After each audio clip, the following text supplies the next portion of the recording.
उत्तर प्रदेश की राजधानी लखनऊ में विगत 10-11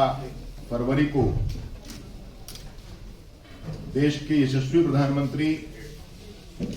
सम्मानीय नरेंद्र मोदी जी के मार्गदर्शन में और उत्तर प्रदेश के यशस्वी मुख्यमंत्री योगी आदित्यनाथ जी के नेतृत्व में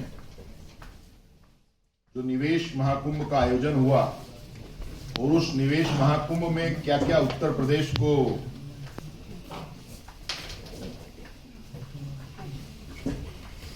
प्राप्त हुआ, उसके बाद कैसे उत्तर प्रदेश का परसेप्शन वैश्विक दृष्टि में बदला, उस संबंध में उत्तर प्रदेश के मुख्यमंत्री के नेतृत्व में मंत्रिपरिषद की बैठक में निर्णय लिया गया कि जो कुछ उसमें हुआ, जो कुछ प्रदेश ने उसमें पाया, उस सब की चर्चा हम प्रत्येक जनपद में प्रभारी मंत्री अपने अपने जनपद में जाकर के पत्रकार बंधुओं के साथ साझा करें। तो ऐसी आज की पत्रकार वार्ता में मेरे साथ उपस्थित इस लोकसभा के लोकप्रिय और यशस्वी सांसद डॉक्टर महेश शर्मा जी, हमारे इस जनपद के दोनों अध्यक्ष, महानगर के अध्यक्ष मनोज गुप्ता जी और हमारे भाई विजय भाटी जी, मेरे समस्त प्रशासनिक अधिकारीगण, हमारी वर्तमान में दोनों अथॉरिटीज का चार्ज संभाल रही सीईओ रितु जी, उनके दोनों एसीओ, मुख्य विकास अधिकारी, जेवर के विधायक के प्रतिनिधि के रूप में उपस्थित राघव जी और यहाँ पर उपस्थित सभी मेरे पत्रकार मित्रों, आप सब ने ये महसूस किया होगा कि 10 से 15 तक का जो समय देश की राजधानी का था, वो एक ऐसा समय था कि 10, 11, 12 में हमने अपने यूपी की जो ग्लोबल इन्वेस्टर आयोजित किया और 13, 14, 15 में G20 का भी एक इवेंट डिजिटल इंडिया का, वो भी लखनऊ के अंदर, यानी कि 2 बड़े आयोजन देश G20 में भारत के प्रधानमंत्री के नेतृत्व में जो अध्यक्षता करने का मौका मिला है। देश की छवि विश्व परिदृश्य में किस प्रकार बदली है, आप सब लोग जानते हैं। उत्तर प्रदेश अपनी आतिथ्य देवो भव की परंपरा का निर्वहन करता है और उस अतिथि देवो भव की परंपरा का यदि सजीव उदाहरण कहीं देखने को, साक्षात दर्शन करने का कोई आयोजन था तो वो ग्लोबल इन्वेस्टर समिट था। इस आयोजन के अंदर लगभग 25,000 से अधिक प्रतिनिधियों के द्वारा प्रतिभाग किया गया और मात्र देश के लोगों के नहीं, उत्तर प्रदेश के आधिकारिक वर्ग ने 21 देशों के साथ सहभागिता हेतु हमने संपर्क किया था हमारी सरकार में। उनमें से 10 देशों ने हमारे साथ सहभागिता की और एक सहभागी पार्टनर के रूप में वो हमारे साथ आए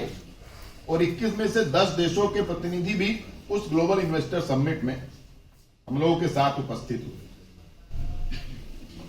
7 पार्टनर कंट्री सेशन हम लोगों ने उसमें आयोजित किए थे और उन अलग अलग सेशन में अलग अलग हमारी कैबिनेट मिनिस्टर्स, हमारे दोनों डिप्टी सीएम, हमारे सीएम और उन देशों से आए हुए प्रतिनिधि मंडलों के साथ हम लोग अपने कैसे प्रदेश के व्यापारिक साझा उनके साथ और बढ़ा सकते हैं, इसमें अलग अलग टेक्निकल सेशंस हम लोगों ने उनके साथ आयोजित किए थे। और जो सबसे बड़ी बात है कि लगभग 41 देशों के 1000 रिप्रेजेंटेटिव्स थे जिन्होंने इसके अंदर भाग लिया। इस आयोजन को इतना भव्य और दिव्य करने के लिए संसार के विभिन्न 16 देशों के 21 शहरों के अंदर हमने इंटरनेशनल इन्वेस्टर समिट का आयोजन किया था। हमारे एक ब्यूरोक्रेट्स की टीम, हमारे अलग अलग कैबिनेट मिनिस्टर्स उनका नेतृत्व कर रहे थे। उसका एक बहुत अच्छा परिणाम इस रूप में सामने आया कि जब वहां के लोग, वहां के जो रिप्रेजेंटेटिव थे, जब वो यूपी में आए, जब वो उत्तर प्रदेश में आए, तो उन लोग को एक अलग उत्तर प्रदेश की छवि देखने का मौका मिला और उत्तर प्रदेश किस प्रकार आगे बढ़ रहा है, इसको भी एक साक्षात दर्शन करने का उन्हें मौका मिला। इन देशों में अमेरिका था, कनाडा था, यूनाइटेड किंगडम था, Germany, Belgium, Sweden, Netherland, France, Mexico, Brazil, Argentina, Japan, South Korea, UAE, Singapore और ऑस्ट्रेलिया देश शामिल थे। इसके अलावा देश के अंदर भी कई शहरों में हम लोगों ने रोड शो आयोजित किए थे। अलग अलग मंत्रिमंडल का समूह और ब्यूरोक्रेटिक टीम उनके साथ गई थी और देश के 10 शहरों में जो हम लोगों ने रोड शो आयोजित किए थे। उसके अलावा इस बार के इस इन्वेस्टर समिट की एक बड़ी विशेषता ये थी कि पूरे प्रदेश के 75 जनपदों में भी हम लोगों ने इस इन्वेस्टर समिट का एक अलग से आयोजन किया था। उसमें हमारे उपायुक्त, जो हमारे उद्योग हैं, वहां के सम्मानित जिलाधिकारी, पूरी टीम वहां की लगी और पहली बार जिले के अंदर पर भी हम लोगों ने